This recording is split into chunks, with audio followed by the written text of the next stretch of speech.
Please don't forget to subscribe, because a lot of people that watch my videos don't subscribe apparently, and hit that bell. I'm also live every day on twitch.tv/Hasanabi after 11 a.m. Pacific.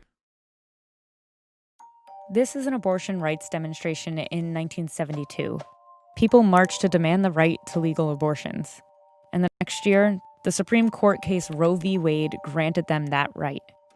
But fast forward almost 50 years, and protests for abortion rights are still happening. A lot of the fight over abortion policy centers on restrictive laws set by state governments and the courts that uphold or strike down those laws, including the Supreme Court. But the president and Congress hold a unique power over abortion access because they have the final say on the federal dollars that support it. In every federal budget for the past 43 years, among all the programs the government funds, like the military, foreign aid, and education, there's also language about something the government can't spend federal money on: coverage of abortion, except in the case of rape or incest, or if the pregnancy would place the woman in danger of death. This provision is called the Hyde Amendment, and it disproportionately affects low-income people who rely on federally funded health care. Every president since 1976 has supported the Hyde Amendment by approving an annual federal budget from Congress that's included it. But the 2020 election could change this, because while one candidate supports the Hyde Amendment, the other has vowed to oppose it.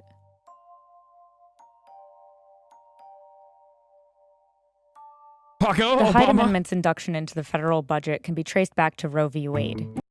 It's such a weird concept because, like, people still talk about federal funds being appropriated to Planned Parenthood nonstop, even though the Hyde Amendment stops it from happening, unless, like, or stops it from being used for abortion. It's such a dumb fucking conversation. Pervert. This is why I wish Democrats were like Republicans, in the way that they just got away with their agenda. Like, it's such an easy clap for the Dems to do this. It's such an easy clap to just push this forward. This is a deranged pervert. In the years immediately following this decision, the federal government paid for abortions through Medicaid, which accounted for roughly a third of all abortion procedures. But the anti-abortion backlash was swift, including in Congress. In 1976, Illinois Representative Henry Hyde proposed the abortion-restricting Hyde Amendment during an annual budget hearing. It passed with 199 to 165 vote, ending up in that year's spending bill, where it has stayed ever since. Voted for by anti-abortion politicians and pro-abortion rights politicians. In every case, these budgets have been approved and signed by the sitting president. In 1977, but withholding tax money is not the same as making abortion illegal. If most of the country opposes abortion, maybe we shouldn't support it with tax money, but it should still be legal. You're wrong. Most of the country doesn't oppose abortion. Actually, the overwhelming majority of the country literally thinks abortion should be legal and accessible. 75% believe that Roe v. Wade is the law of the land, so you're completely incorrect. And secondly, on top of that, you don't get to pick and choose what kind of health care gets paid for. That is completely psychotic.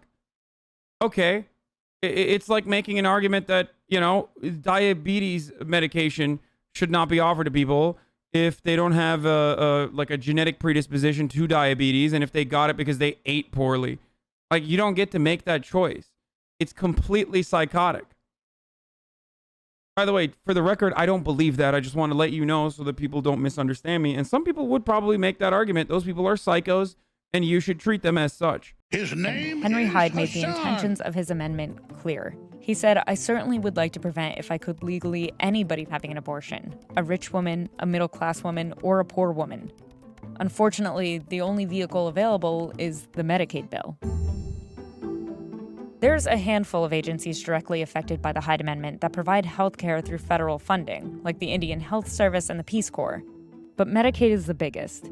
It pays for basic health services for just over 76 million people in the U.S. who live near the poverty line or are disabled.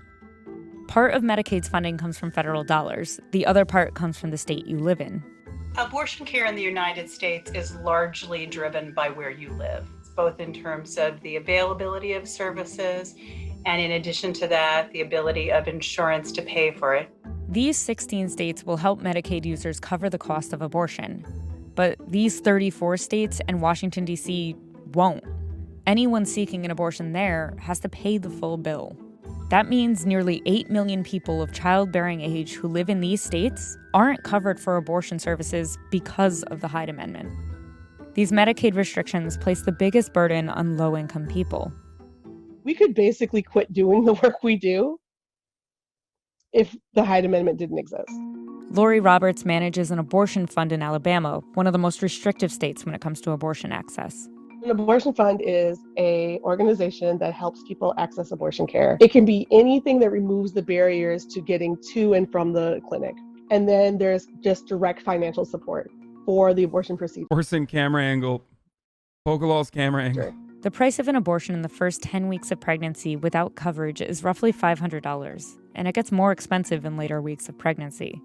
That's a lot of money for someone who qualifies for Medicaid. To be eligible, you generally have to make less than 138% of the federal poverty line.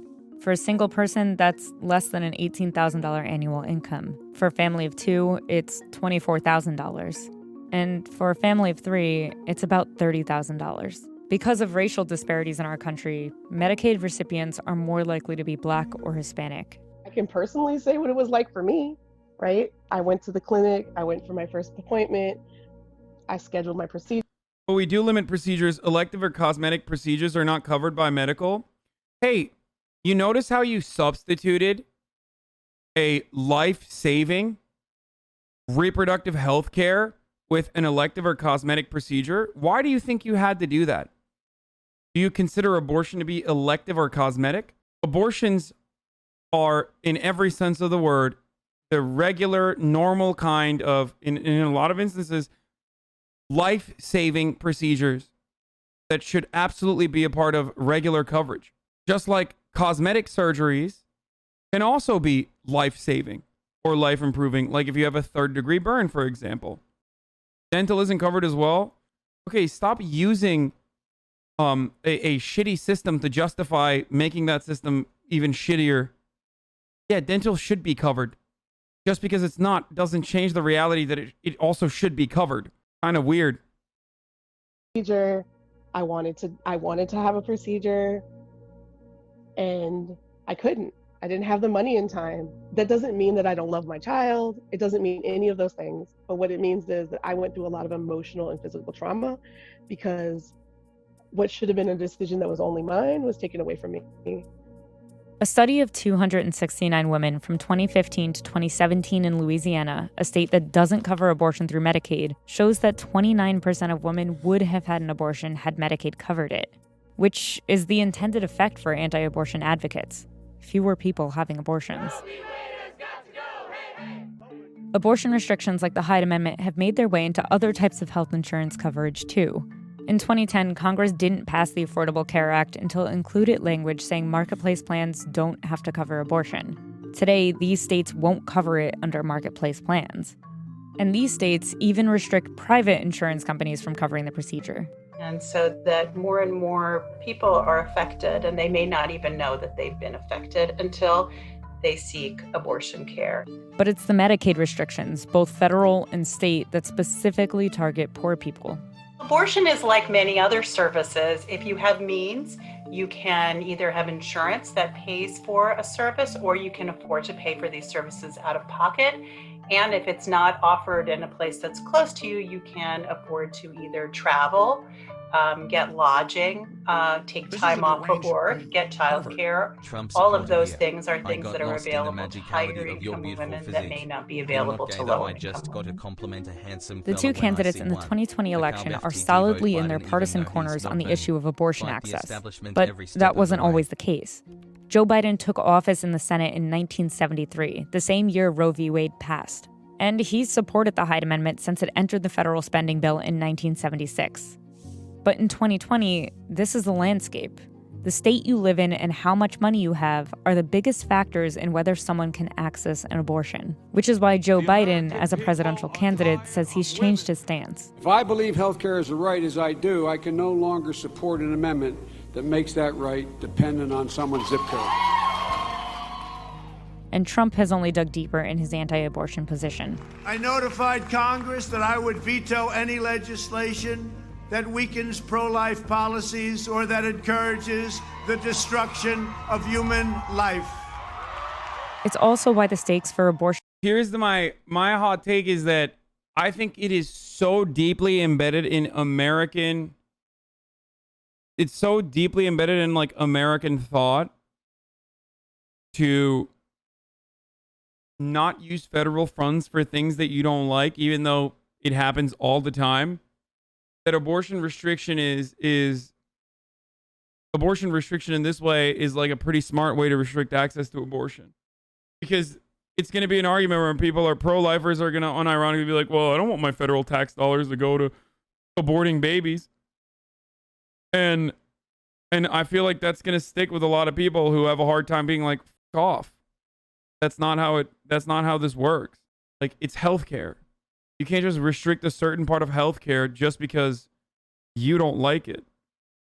Abortion policy for the 2020 election are clear.